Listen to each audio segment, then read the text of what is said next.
Well, this is going to be a series of videos replacing the deck of an Orkney 23.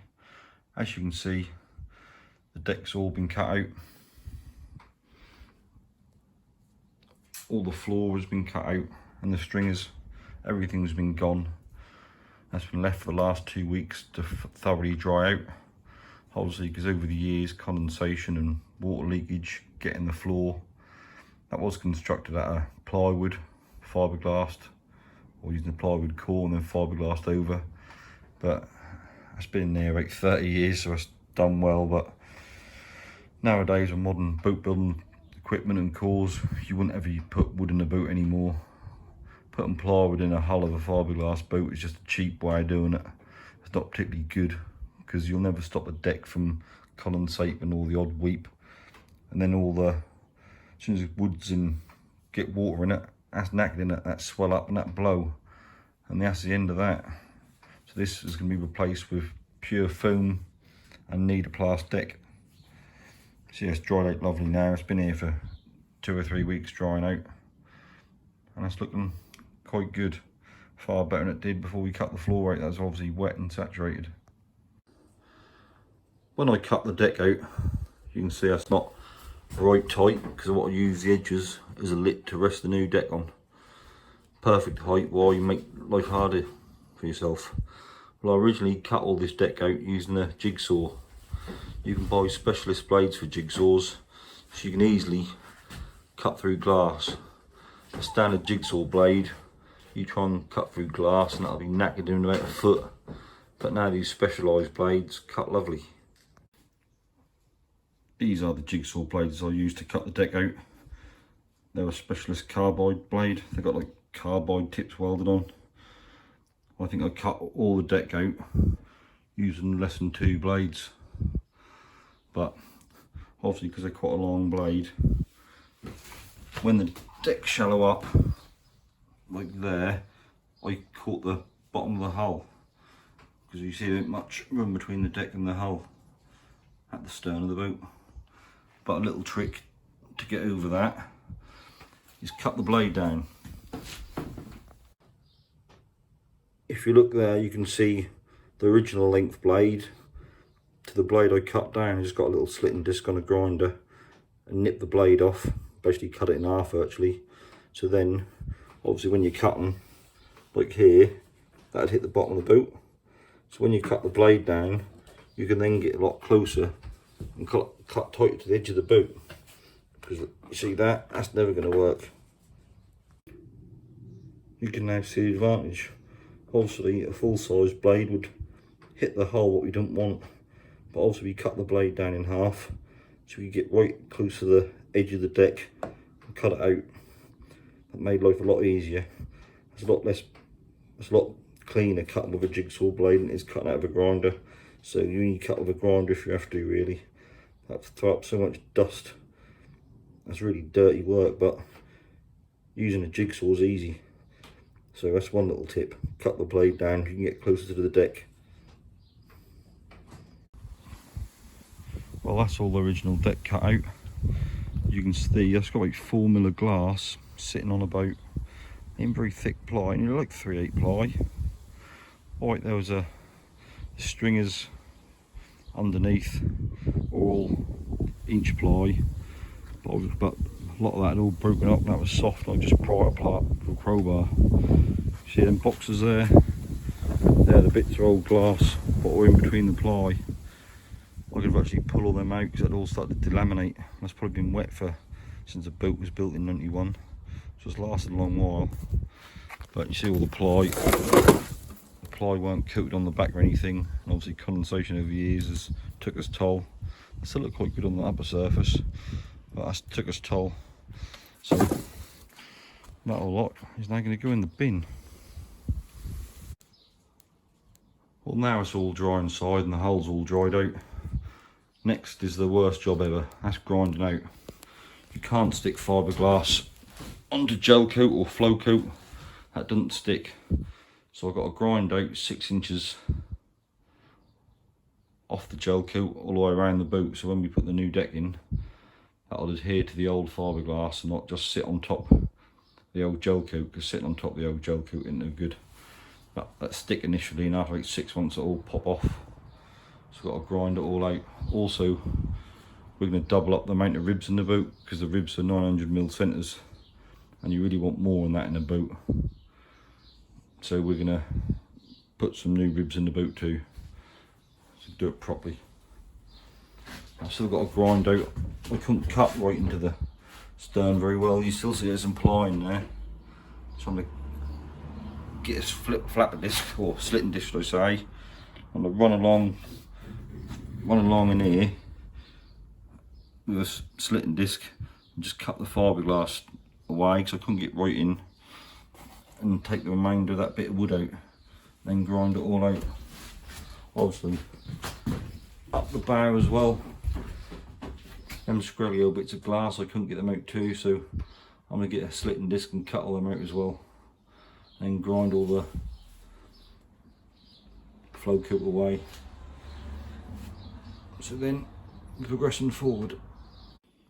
I don't know how well you can see this, but we've done a scale drawing of the deck of the boat, just to work out materials and everything we need.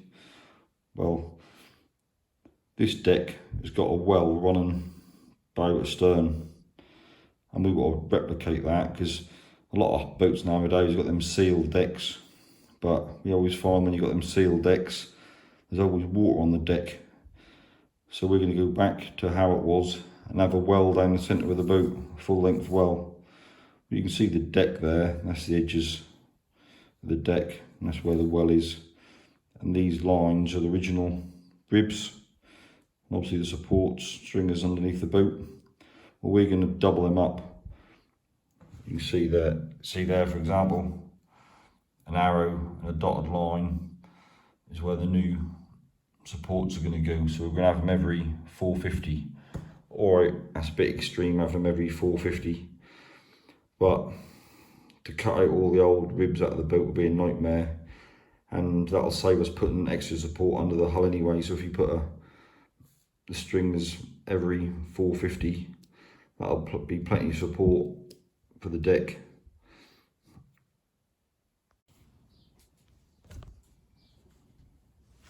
But if you look here, you can see the original ribs are 900mm centres. And we want to put another rib in the middle. So I'm just going to mark them out. 900 is obviously 450. So 450 to the centre is basically there. I want to cut that bit out, because obviously when we put the new strength in the bottom of the boat, I've got to seal that against the deck. I'm never going to get glass in there and clean that out and seal it nicely, so I've got to cut that out. And I've got a repeater along the whole length of the boat. It's all got to be ground out so I can get it sealed nicely. Well, I've now just marked out the new ribs. Obviously the new ribs are going to be intermediate to the ribs already there. You can see that all the way up. New ribs, intermediates. Obviously I've got to cut that completely out, take the lip off to the bare hull, then grind up. So I need to get rid of that, because where the bit of foam go there, I want to tie it all in and seal it. And obviously I want to tie everything in to the ribs as well, so I've got to grind and cut all that out around there, so when the bit of foam go in, I can glass it all down so the strength goes completely through the hull to the other side. That's going to be fun grinding all this out, but that's what you got to do. Okay, this isn't the best drawing in the world, but that explains what I've got to do. At the minute, obviously, that was originally the deck, and I'll cut it out to there and there. What I'm going to do, put a longitudinal in, put one length of the boat, obviously one there,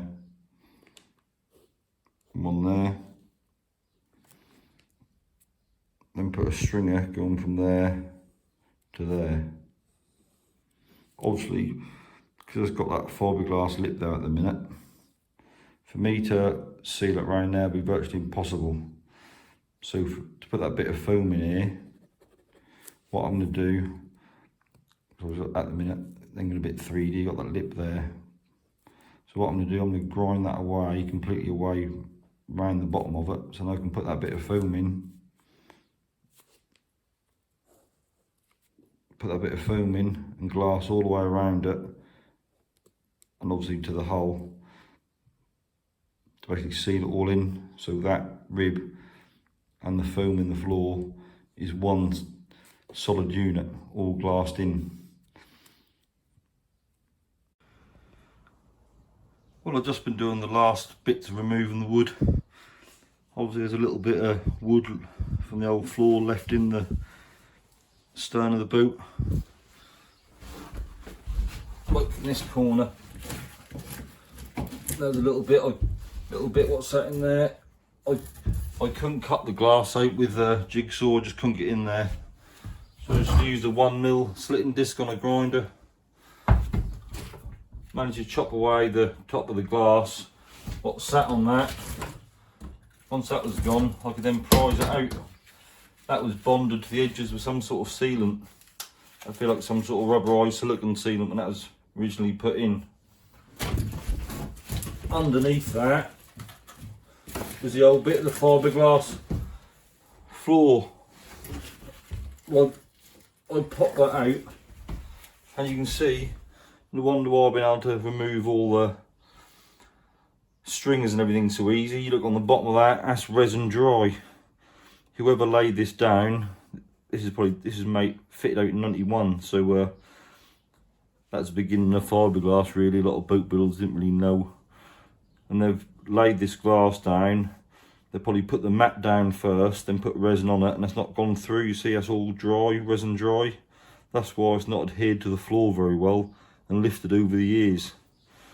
You always got to make sure you put resin down before you put the matting on top, or you get that. And all the years of flexing underneath the hull, that's made it pop off and come away, especially you get moisture in there too. So that's one of the reasons we're cutting all this out and doing it properly. People do things years ago, they weren't really sure. Most people were wood builders, building boats out of wood, and then they moved to glass and they weren't sure, and they'd done the best at the time. But now there's so much knowledge, we know that weren't quite correct. But these old timers, they done their best, they done what they knew, didn't they? And I got to do the lovely bit, removing the rest of this section of floor. And that's the original hull, that's the floor. I have to nip through there with a grinder and just cut this out. And obviously the other side is a bit of the old floor there too. So I just run in there with a grinder and I'll cut that out. Not the nicest job to do, but it's got to be done.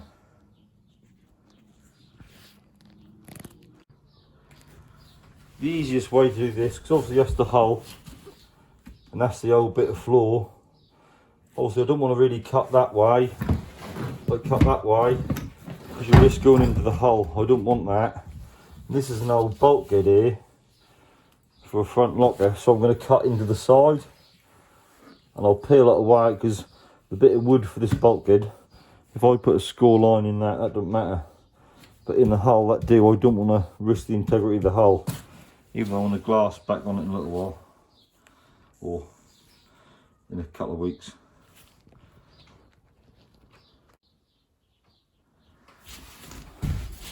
As I was cutting through the bottom section with a grinder, trying to get that floor away, the whole lot was flexing, so the fiberglass had come away from the wood. So in the end I decided just to run a grinder across and I'll pull the lot out.